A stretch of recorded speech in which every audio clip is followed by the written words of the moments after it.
Olá, pessoal, tudo bem? Aqui é o professor Alisson e na aula de hoje nós falaremos sobre os elementos e sobre os fatores do clima e suas características. Para início de conversa, o que é o clima? Então, o clima ele vai se referir às condições climáticas da atmosfera em um determinado local. Então, algumas características que a gente consegue observar que elas se repetem assim ao longo do tempo, isso pode ser considerado então como características climáticas. Essas características é que vão formar o clima.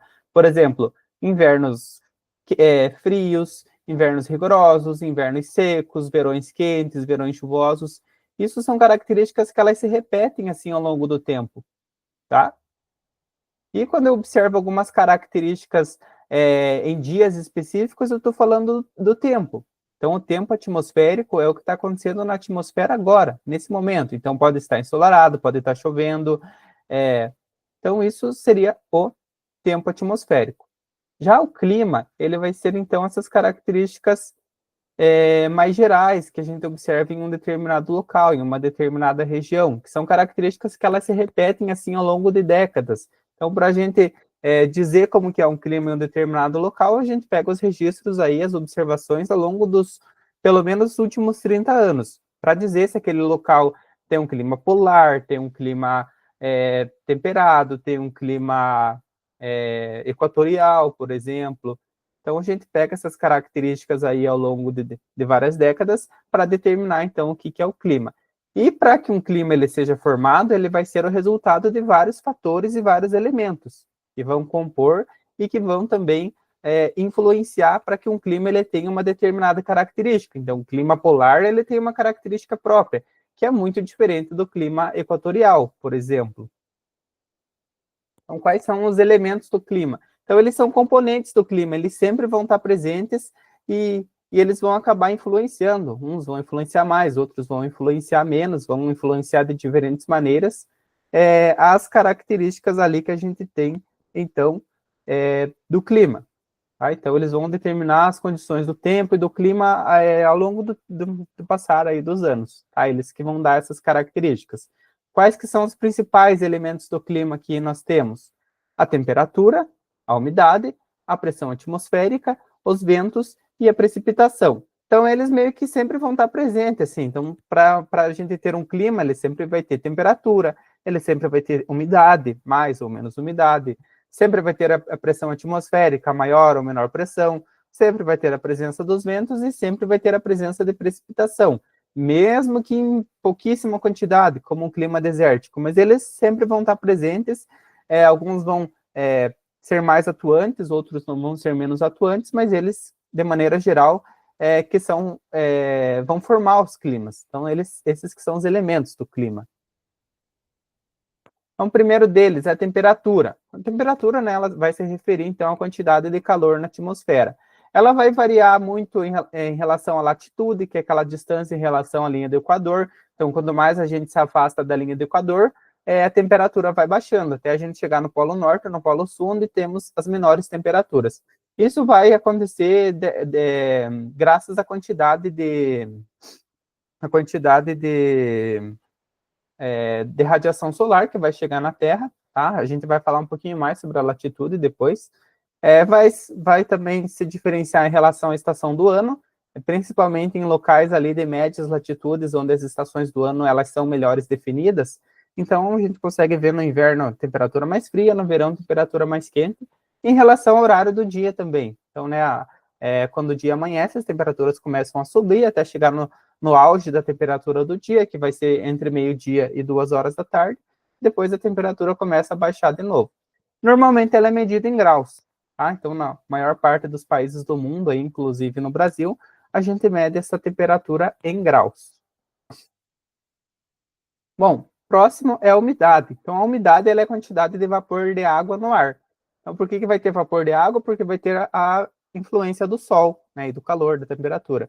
Então, o sol vai aquecer a água, lembrem lá do ciclo da água, vai aquecer a água, essa água vai evaporar, esse vapor vai ficar presente na atmosfera, vai acabar subindo até uma determinada altitude, altura, onde ele acaba se condensando e formando as nuvens. E depois as nuvens vão formar chuva, depois a chuva cai, volta para o solo, para a vegetação, para as plantas, para os animais, para os rios, oceanos, até voltar lá de novo para as nuvens. Então, esse é lá o ciclo da água que é estudado aí nas aulas de geografia. Então, a água evapora e esse vapor ele acaba ficando presente no ar.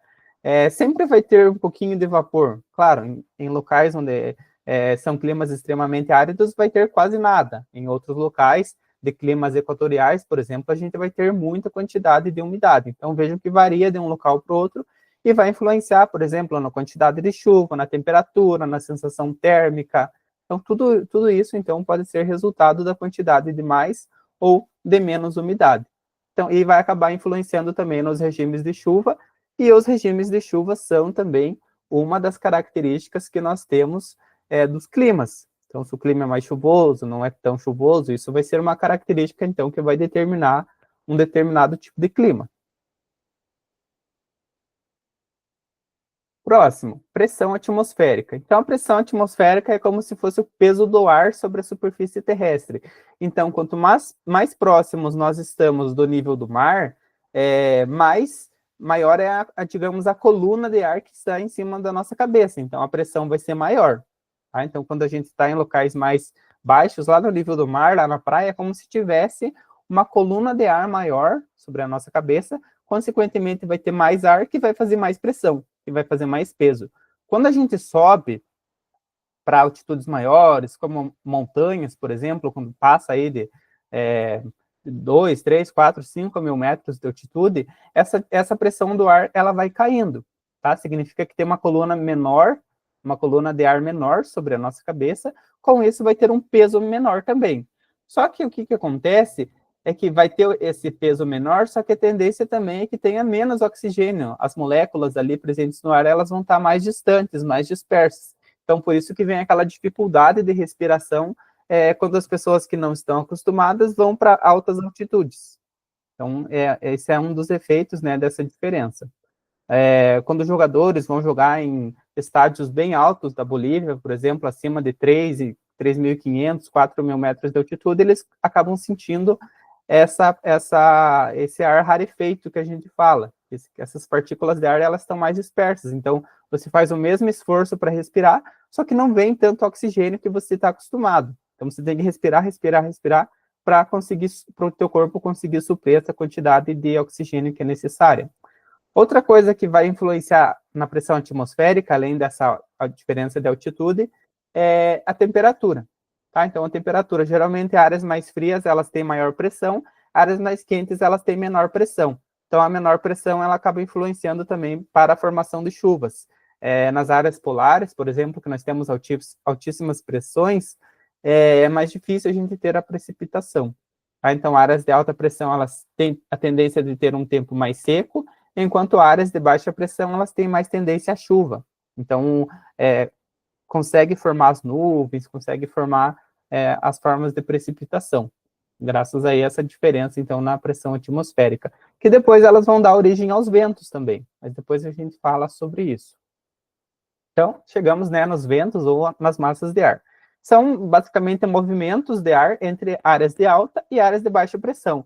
Então, o vento, ele está em uma área de alta pressão e a tendência é que ele tente sair dali e vá para uma área de baixa pressão. Então, com isso que acaba acontecendo os ventos e as massas de ar. Então, as massas de ar, elas são porções da atmosfera que elas possuem características próprias e elas se movimentam para um determinado local, que geralmente, né, elas saem de uma área de alta para uma área de baixa pressão. E essas massas de ar, como se fossem esses bolsões de ar que se movimentam na atmosfera, eles podem ter algumas características. Então, eles podem ser quentes, eles podem ser frios, elas podem ser secas, elas podem ser úmidas. Tudo vai depender do seu local de origem. Então, massas de ar que se originam próximo da linha do Equador vão ser mais quentes. Massas de ar que se originam nas áreas polares, elas são massas de ar fria. Vão trazer frio, então, para o local para onde elas estão indo. Massas de ar que se originam geralmente no continente, elas são mais secas, com algumas exceções, mas geralmente elas são secas. Massas de ar que se originam no oceano, elas são úmidas. Tá? Então, elas podem ser quentes e secas, quentes e úmidas, frias e secas, frias e úmidas. Tá? Então, vai depender muito do seu local de origem, onde aquela massa de ar se originam. Então, aí ela pode ser ter essas características aí, geralmente elas vão, né, de um local de alta em direção a um local de baixa pressão. E o próximo, então, dos elementos da atmosfera é a precipitação. Então, a precipitação a gente conhece mais a chuva, né? Mas seria a queda de água da atmosfera, como a água vem da nuvem e volta aqui para o solo, que pode ser de três maneiras: a chuva, a neve e o granizo. Então, essas três formas aí. Então, a chuva ela é formada lá, mesmo processo lá passa pelo ciclo da água, então a água evapora, condensa, forma nuvem, a chuva cai. A neve é um processo um pouquinho diferente, porque daí ela vai envolver um processo de sublimação ao invés da condensação. Então é meio que aquele vapor de água ele acaba já se congelando e formando os cristalzinhos de gelo que cai na forma de neve. E o granizo é quando a gente tem nuvens extremamente bem desenvolvidas, nuvens altas, que são chamadas de cumulonimbus. Então essas cumulonimbus elas acabam jogando a movimentação, o vapor de água lá para cima, para altas altitudes, com temperaturas negativas, que acabam, essas gotinhas de água acabam se congelando e formando, então, o granizo. Tá? Então, ele vai ocorrer basicamente pela condensação do vapor de água também, mas que ele acaba congelando, porque essa cumulonimbus acaba jogando essa umidade, essas gotinhas de água em altitudes muito altas, onde tem temperaturas negativas. Então, elas acabam congelando. E a precipitação também vai ser influenciada pela umidade, pelo relevo, são daí pelos fatores, né? Então, os fatores que vão influenciar os elementos. Agora a gente vai falar, então, um pouquinho dos fatores.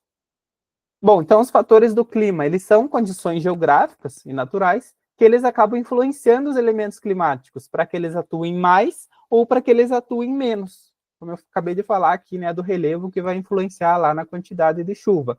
Então, esses são os fatores do clima. Eu vou falar dos principais, mas podem ter outros até fatores do clima que eles acabam existindo, mas não são tão atuantes assim.